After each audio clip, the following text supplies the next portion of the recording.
Olá, menor abate de fêmeas por conta da estação de monta, a volta das chuvas, a recuperação das pastagens, o confinamento sem incentivos. Serão esses os fundamentos para tirar o boi do vale mais profundo na queda dos preços? Agora no mercado pecuário, DBO.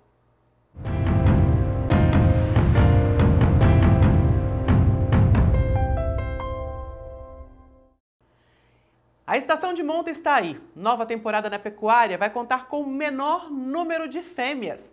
Dados do Serviço de Inspeção Federal, o CIF, mostram que o abate de vacas aumentou 18% e o de novilhas foi 28% maior no primeiro semestre do ano. Essa oferta de fêmeas tende a diminuir por causa do período reprodutivo à estação de monta. E a reação no mercado futuro tem relação direta também com a estimativa de crescimento das vendas internas e externas no final de ano.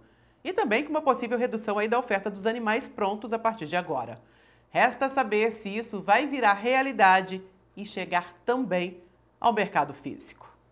O mercado pecuário de hoje recebe o economista Tiago Bernardino de Carvalho, pesquisador do CPEA. Tiago, muito bem-vindo ao mercado pecuário DBO.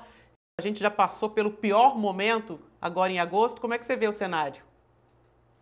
Olá, amigos do DBO, muito bom estar aqui com vocês, discutir um pouquinho sobre o mercado, trazer informações. Realmente a gente tem um período aqui no meu ponto de vista, é de transição. Resta saber como que vai ser essa transição até o final do ano. Acho que a gente tem momentos muito importantes que o pecuarista precisa ficar atento até o final do ano. O primeiro que eu trago, realmente, a gente começa setembro com um volume maior de exportação, né, um aquecimento maior, formação de estoque para a China, final do ano, isso tradicionalmente é natural, agosto, setembro, outubro, né, então isso realmente começa nesses primeiros dias de setembro, né, um ritmo muito forte, talvez não continue até o final do mês, mas sim, começou muito bem. Né? Esse é um primeiro ponto. Então a gente pode sim, o mercado futuro sinaliza, né, preços mais firmes aí nos próximos meses. Eu acho que um ponto de atenção, daí a gente começa a olhar para outubro, novembro. Eu acho que é importante para o pecuarista sempre lembrar o que aconteceu lá em junho desse ano, quando a arroba melhora um pouco, os preços do milho caindo, o preço do boi magro muito convidativo. Então houve sim um movimento de fechar gado no coxo. Né? Então, se a gente contar um confinamento médio de 90 a 100 dias, esse animal fechado em junho, né, a busca por esse animal, né, e de reposição e produzir esse animal com preços melhores, né, sinalizando preços melhores naquela época, fez com que o animal fosse sair. Então, estou falando de 90 a 100 dias, julho, agosto, setembro, outubro. Então, o meu ponto de atenção é nesse período de transição, de uma oferta que se ajustou um pouco, né, com uma demanda externa um pouco mais forte, uma demanda interna ainda andando de lado, mas sim, que eu coloco uma negociação desde que eu fecho o meu gado com o frigorífico, né? Então me preocupa um pouquinho o balcão nesses meses, tá? Então o pecuarista tem que ficar atento. Evidentemente que uma demanda interna, uma demanda externa melhorando, ele puxa, sim, o balcão, né? Mas vale lembrar sempre que o confinador, ele cada vez está se profissionalizando, devido a oscilações de preço, garantindo a escala com a indústria, garantindo realmente um contrato, um preço já pré-determinado. Então, o cenário da pecuária, né, mudou. Então, fiquem atentos a esse movimento. E voltando para a pergunta, se a gente já chegou no vale, é muito incerto, dado todos esses cenários de oscilação de preços mesmo. Então a gente depende da demanda externa, depende da demanda interna e da oferta de animais. Realmente, o volume maior de ofertas foi daquele período de março, abril, maio, principalmente, né, vindo até agosto com volume considerável, até mesmo de quem estava tirando o gado já do confinamento do primeiro giro. Pouquíssimo, sim, mas tirando. Então o mercado ele ficou mais pressionado naquele período. Podemos ter um período aí de mais estabilidade de preços, mas, de novo, ficando atento para outubro e novembro desse ano. Justamente porque ali em junho a gente teve uma alta no mercado futuro, chegou a quase 270, e isso animou o pecuarista a confinar. E a gente vai receber esses animais a partir de agora, é isso.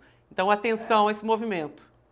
Perfeito, eu acho que é um ponto de atenção. Se a gente tem uma negociação um pouco mais favorável com a indústria, né, pensando no pecuarista, sim, realmente tentar garantir uma margem, né, porque a gente sabe, como você bem disse, a gente tinha um mercado futuro convidativo, isso estimulou o pecuarista e muita gente vai entregar o gado em outubro, novembro. Então, é ficar atento a não ficar esperando muito o balcão. O balcão, muitas vezes, ele pode pressionar um pouco as cotações. Tiago, se a gente olha o preço do boi, principalmente agora em agosto, né, que deu esse susto em todo mundo, ele voltou aos patamares praticados lá em 2019. Né? Então, isso no valor mais simples, no cálculo mais simples, só olhando o tempo sem contar com a inflação. Se a gente olhar outros preços agrícolas que também estão aí no radar do CPEA, a gente vê que o bezerro voltou aos patamares de 2020, que a soja voltou aos patamares de 2020 e que o milho também, que teve a maior queda porque proporcionalmente teve a maior alta de todos esses produtos.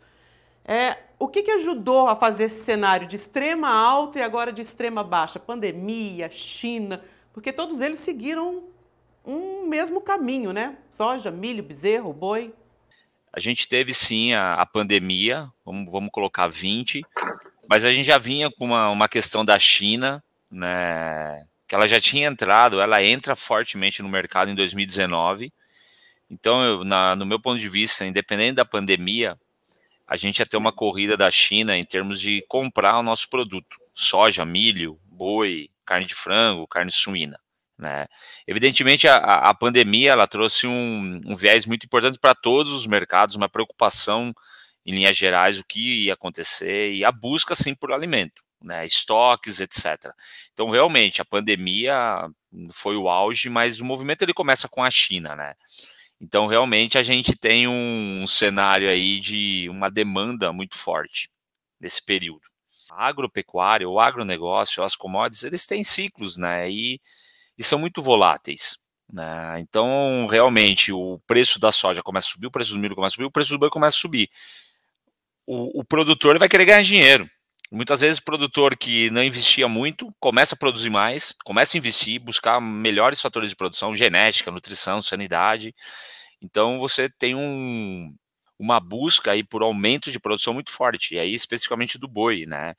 A gente vê o confinamento empresarial crescendo muito, você na busca daí pelo animal de reposição, animal jovem, você tem um cenário de mais investimento em genética, né, um volume de matrizes recorde sendo emprenhadas, né, vamos dizer assim, são inseminadas. Então, realmente, foi um cenário que, por isso que eu falei, a pandemia, sim, para mim foi o ponto alto, aí, o auge, mas começa muito com a China e tem a lógica do ciclo das commodities. Né? A gente vinha com, principalmente do boi, um ciclo de baixa, um pouco investimento, e aí a oferta se reduzindo, e aí a gente tem essa reversão por esses fatores. Mas sim, né, a gente tem movimentos tanto de demanda como oferta, e a China, né, foi o principal demandante junto com a pandemia aí mundial, fez com que o mercado valorizasse fortemente. Como deve ser a estação de monta esse ano? A probabilidade e os números que a gente acompanha também da ASBIA, da Associação Brasileira de Inseminação Artificial, há uma redução de venda de sêmen de corte.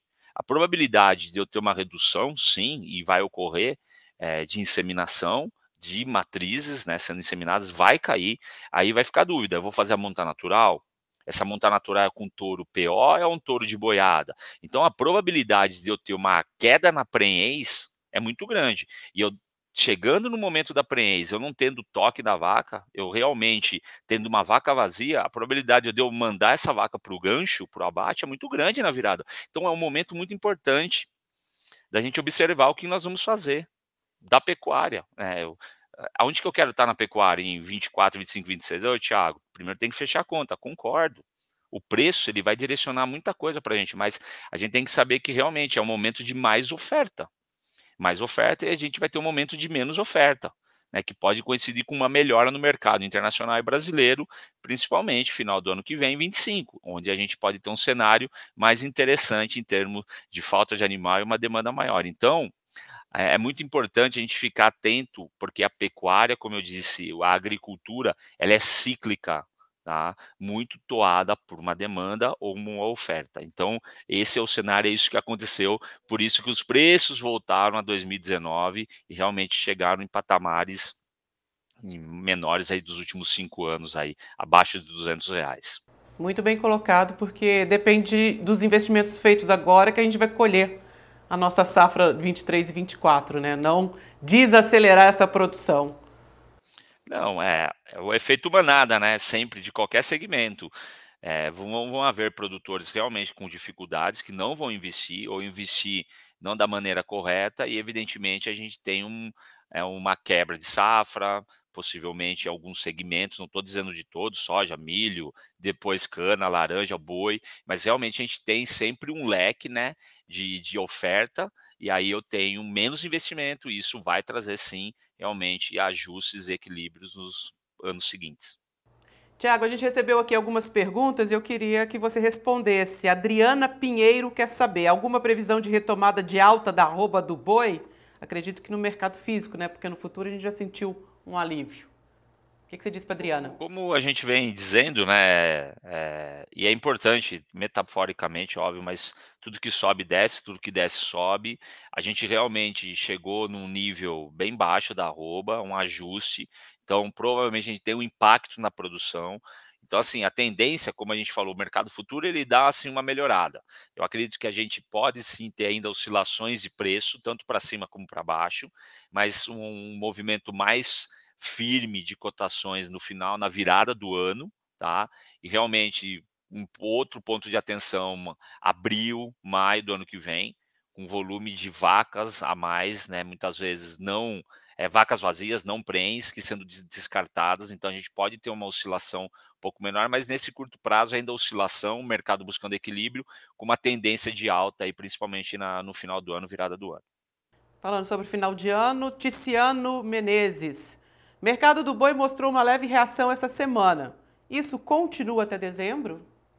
Acredito ainda que a gente vai ter oscilações do preço da arroba, tanto para cima como para baixo. A gente tem sim um cenário de uma oferta mais reduzida aqui em setembro, né, um ajuste, um equilíbrio, né? O pecuarista ele ficou receoso com as quedas e o pecuarista realmente não investiu, mas por outro lado a gente tem um período de transição aí que é de setembro, tradicionalmente, formação de estoque da China, a gente tem aí um ajuste do mercado, como eu falei, mas tem a entrada de outubro e novembro, que a gente tem realmente um volume de animais vindos, de certa maneira, confinados, lá de junho, julho, é uma expectativa melhor. A gente tem os contratos, tem os acordos, a garantia de escala, e evidentemente, conforme a arroba vai aumentando, o frigorífico vai compondo a escala dele, né? Então, realmente, o pecuarista tem que ficar atento nesse período. E aí sim, um volume menor de animais confinados para dezembro, janeiro, que pode sim dar uma sustentação, né, melhor para a arroba. Vamos falar então de mercado interno, né? Essa queda no preço que nunca é proporcional para o consumidor brasileiro. A gente está vendo uma melhora aí nos preços do varejo? Olha, quando a gente nota, né, e o varejo é importante sempre mencionar, né, uma grande margem fica com o varejo, né, a gente tem que sempre lembrar também todos os custos envolvidos nesse processo, seja de frio, seja de transporte, mas é importante também destacar que a carne é um chamatriz, né, para o consumidor entrar no supermercado, no açougue, né. O brasileiro ele gosta de comer carne, né, ele obviamente gosta de preço também barato, então e o supermercado sabe que a carne atrai, né, então, expectativa assim, que essa carne fique mais acessível para o consumidor e que ele volte sim a consumir, que volte a entrar no mercado, né, para demandar mais essa carne, né, no varejo. Realmente o boi, por uma oferta maior no campo, cíclico também, né, isso aconteceu em 2016, 17, o preço do boi ficando menos do que a arroba da a carcaça casada. Então, se a gente pegar o período de final 2016, 17 até o começo de 2018, a gente teve sempre a arroba da carcaça maior do que o preço da arroba do boi, muito devido a uma oferta maior. Então, isso a gente começa a observar agora. Então, o consumidor ele tem um papel importante para ajudar na valorização da arroba. Então você já viu uma sinalização de preços melhores também no supermercado? Tem algum levantamento do CPE mostrando isso, da desvalorização no atacado, no varejo? A gente acaba acompanhando, né, os preços no varejo, né, perdão, no atacado. Então o CPL ele acompanha os preços da carcaça casada, do traseiro, do dianteiro, no atacado de São Paulo, e o que a gente vê ainda assim é um mercado ainda bem pressionado, oscilando sim no começo do mês, a gente tem além do começo do mês, a gente tem um feriado bem no começo do mês, que estimula sim a formação de estoque, então a gente não pode dizer que tem uma melhoria constante, mas sim, o mercado ele dá sinais aí que pode ter uma melhora assim no atacado aí nos próximos dias. Tiago, quero te agradecer muito a presença aqui no Mercado Pecuário DBO e o seu recado para o pecuarista. Eu, em primeiro lugar, eu que agradeço o convite, é muito bom estar aqui junto com vocês no mercado pecuário, tá? Agradecer novamente o convite da DBO e o recado que eu deixo para o pecuarista, evidentemente, é um momento de incertezas, de anseio por causa do preço do boi gordo. Muita gente que tem o gado para tirar agora, na dúvida. De novo, é um período de transição, acho que é importante sempre fazer a conta, tá, mas conta sendo feita mesmo, não a conta cheia, tá. Eu acho que a gente precisa realmente estar na ponta do lápis e, de novo, ficar atento a esse período de transição, é ano de trabalhar a margem. Se a gente tiver margem positiva para liquidar o produto, né, não ficar esperando sempre a arroba subir, subir, subir mais, porque se a arroba sobe mais, eu vou ter sim as estratégias dos outros atores para proteger de altas. Então, é um momento de transição onde que a gente tem sim um volume maior de confinamento saindo de outubro, novembro, e um cenário aí um pouco mais favorável na virada do ano, como a gente mencionou. Então, é planejar em que momento o meu animal vai estar pronto, e se eu tiver uma sinalização de preços favoráveis, com uma margem positiva para o meu negócio, é importante a gente se proteger em termos de preço, em termos de entrega, tá bom? Esse é o meu recado para vocês. Tiago, mais uma vez, muito obrigado. Obrigado vocês, um grande abraço a todos. Até a próxima. Mercado Pecuário de hoje fica por aqui. Eu agradeço a sua companhia. Lembrando que você pode enviar suas perguntas para os endereços que aparecem aqui. Nós vamos em busca dos especialistas para responder você. Muito obrigado pela companhia. Até a próxima semana. Tchau.